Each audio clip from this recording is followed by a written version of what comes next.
This is an MS Views and News interview with Dr. Mitzi Joy Williams. She's a board-certified neurologist and a fellowship-trained multiple sclerosis specialist. She runs her own practice, the Joy Life Wellness Group in Smyrna, Georgia. Today, we're going to talk with the good doctor about how COVID has been affecting her practice and her MS patients. And we're going to get into all that right now.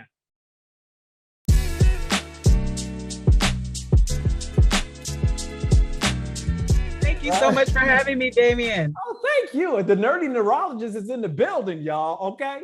So right. I know that the joy that it brings me and the connection that you have with your patients is something that it's off the charts. And these times of COVID, the amount of connection that's necessary and the amount of expertise that's necessary when you have a condition like MS it's the need for it is huge, and you're really out here providing that. So thank you. Absolutely, my pleasure.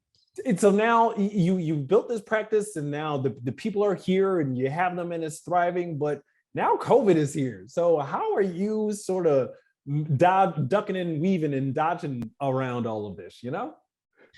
Yeah, so I think the key is one of the things that I learned when I used to do short-term missions, and we had our checklist of things that we needed to do before we went. Number 1 was be flexible. Number 5 was be flexible. And the last one was be flexible, be flexible, be flexible, right?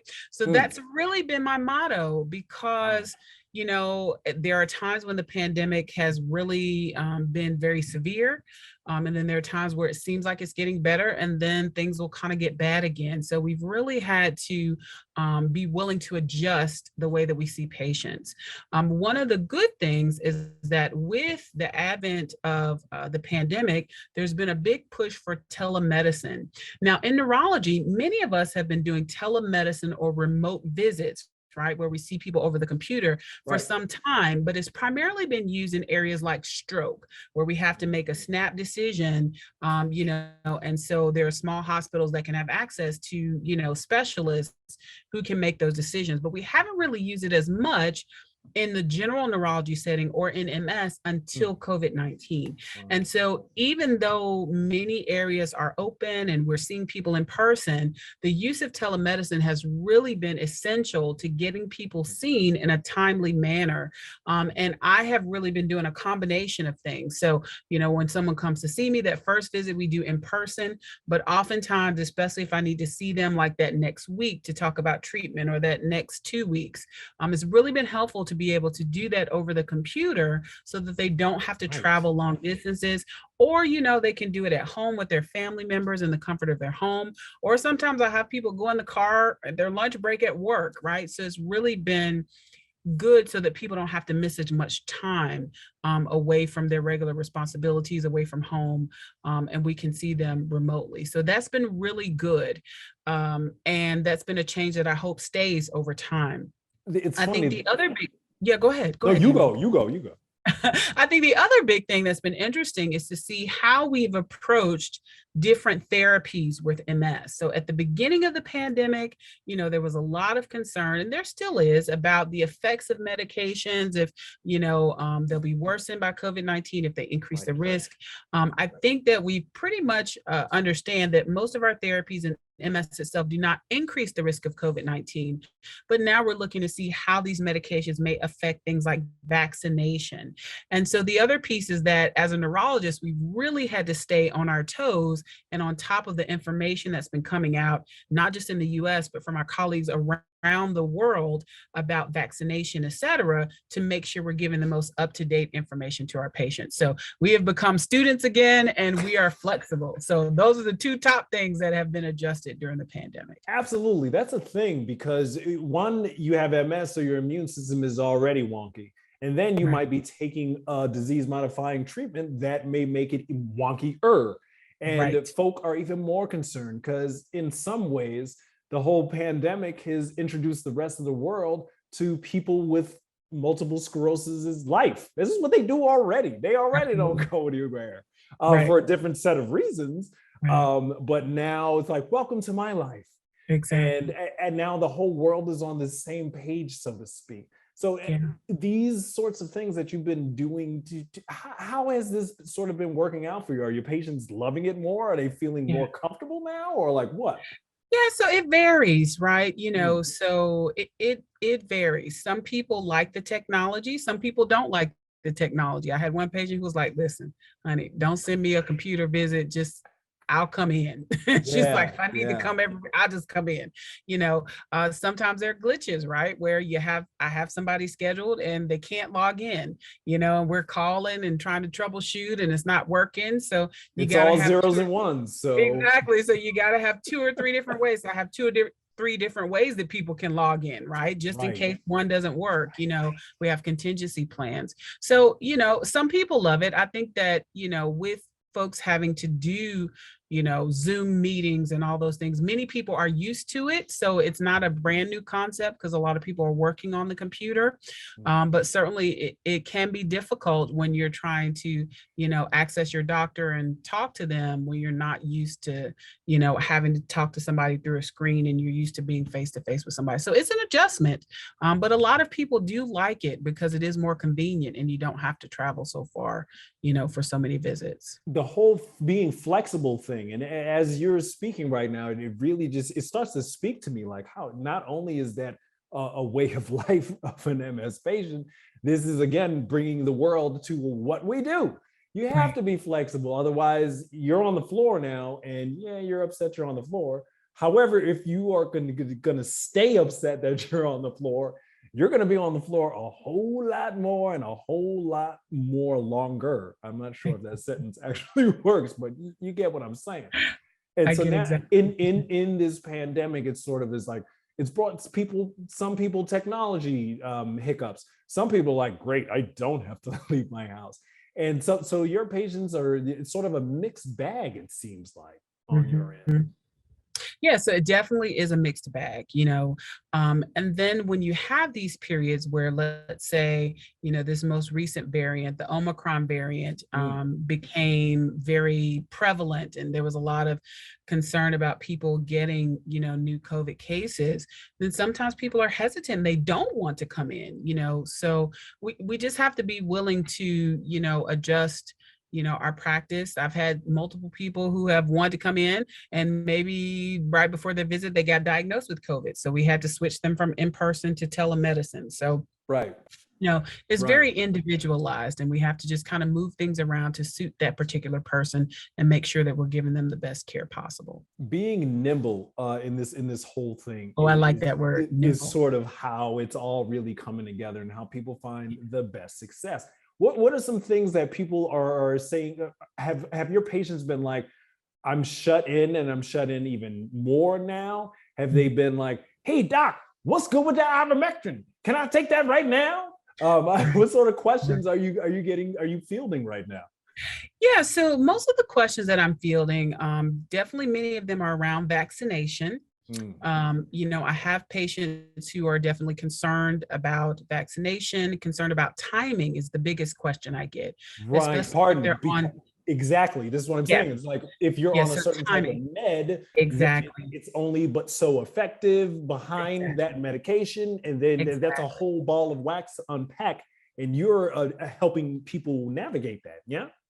Right. So I think the best thing that I found is just being honest. Mm. There are things that we have learned over the past several years with the pandemic, but there's still a lot that we don't know, right? So I don't pretend to know it all.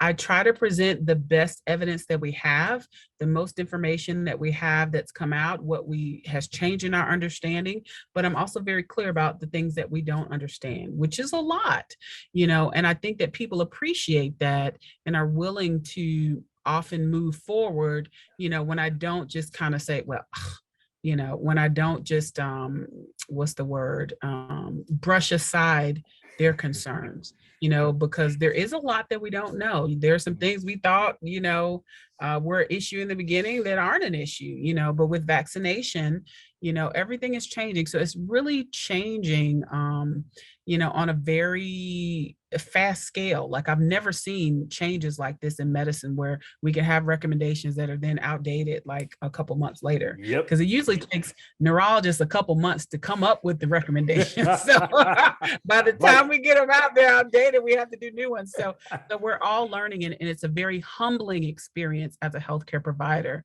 to be honest about not having all the answers and trying to work with people with MS to make the best decisions possible at that point in time for that individual person. It's sounding like it's a mix, and I'm going to refer to your brain picture on the back of in the wall there. On one side is the creativity, and it's kind of all over the place, and it's vibrant and it's bold.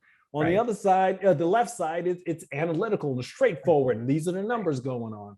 And having a response to dealing with a global sickness, you have to sort of have this combination of this vibrant, kind of all over the place approach, but also this very structured, ordered, necessary thing. And it all sort of comes together as one whole thing that hopefully you can manage for your wellness. Right? Absolutely. Absolutely. So, that nimbleness it is really the key. And I think the other piece that has been very interesting and encouraging, and I've said this in pretty much every talk or interview I've done about COVID-19, is that it's really been encouraging to see the sharing of information across the globe. Like there are many, there was a period where one of the groups that I'm in, a global women's consortium, would have people come on every week and they would share their information and their experience about what was going on in their country. We had people from Australia, from New Zealand, from the UK, all these different parts of the world, and scientists are really banding together to try to help understand, and we really all just want to help each other understand and better serve our patients. And so that's been one of the most encouraging parts, is to see this sharing of information and this willingness to just try to help each other improve our patient outcomes in the scientific community. So another one of our associates, Dr. Aaron Boster, he opened his practice right as COVID started to happen. Right. We're right about at the same time. He's like, oh, well, this is a great time for me to be out here on this limb by myself. Right. So let's sort of figure this out. How was your practice open prior to COVID, or like, how did that timing happen? I forget. So just prior, right? So a couple of months prior. So again, having to really be flexible and kind of adjust the way that we see patients, the reach, so I see mostly MS. I still see a little bit of general neurology, which I think is a lot of fun because I get to keep my hands in the neurology space, but I still specialize in MS and see a majority of MS patients.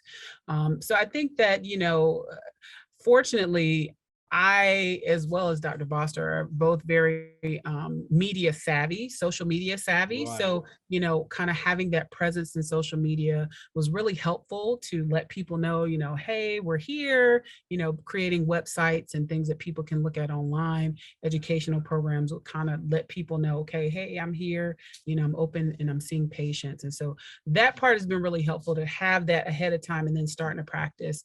But who could have predicted, like 2 months after I started a practice, that I have like a global pandemic where people can't come outside and can't see the doctor. Everything is shut down. Everything. All over the world. Although I'm in Atlanta, and Atlanta has been wide open. So Atlanta, against our better, probably judgment, has been wide open since probably May 2020. Right. So we haven't had as much of a complete shutdown as many other cities. And so that's been bad because of cases of COVID, but has made people feel more comfortable coming into the doctor to be seen because things have really been open here for quite some time. It's like MS itself. MS is a very individual disease, and people's response to how vigilant they're going to be with COVID, or how, I'm not going to say scared, but concerned about their safety. That's a whole individual thing. And you're out here sort of in this stew of like, well, I just want to help people with their neurological issues and help straighten them all out. and try to put one foot in front of the other and create wellness and care, support for people in this confusing times. Absolutely. So the idea of you expanding your telemedicine group, and the idea of you continuing to support is the word. That's why I can't find a better word, to support people who kind of just don't know what's going on. The MS is already one thing that we don't know what's going on. Now here we have COVID. That's another thing that we don't know what's going on. And you are here right now. The nerdy neurologist who's read all the books, has all the art on the wall, is to be also saying, I don't know either. Also, and I've read a bunch of books. Also, let's see what we can do together and try to work this out. Let's see if I can help you out specifically. And that's going to be different for what you do for the next person, et cetera, et cetera. Exactly. Well, I'm all about, Damian, empowerment and education, right? I like to educate my patients to the best of my ability. If I don't know, I say I don't know. But, I don't tell people what they should do. We try to come to that decision together based on the evidence that we have. And one of the actual plus sides to doing remote telemedicine is that it really gives me that opportunity to see somebody who's newly diagnosed, talk to them about things, kind of let it sink in, and then I can see you back in a week. We can talk about it a little bit more, and we can kind of break things up into pieces, right? So not even necessarily for someone who's newly diagnosed, but let's say someone who's been diagnosed for a long time and now they're having some trouble. So it allows us to break things up into bite-sized pieces so people can digest. And I think that that's extremely important, because the way that we used to do it is we just had this big visit where I would tell you everything at one time and make you pick your medicine all at one time. And so that hasn't worked very well, so it's really allowed me to break things up, give people time to think, talk to their families, come back with questions, so that we can really make informed decisions. And so if there's any plus side, that has definitely been a plus side to dealing with these COVID times and, being able or having to see people remotely. Yeah, the whole, not what works for one doesn't work for the other, but I'm going to give you this, I'm going to give you that. That is all come into vision a bit more clearer in these times. Dr. Williams, I'm so glad you were able to give us a slice of your time and a slice of how you are making things work through COVID for your patients and for the whole greater MS community in general. Thank you very much for coming on the program today. Thank you. Absolutely. Thank you. It's absolutely my pleasure. And thank you guys for tuning in, and we will see you on another MS Views Now. Thanks for watching.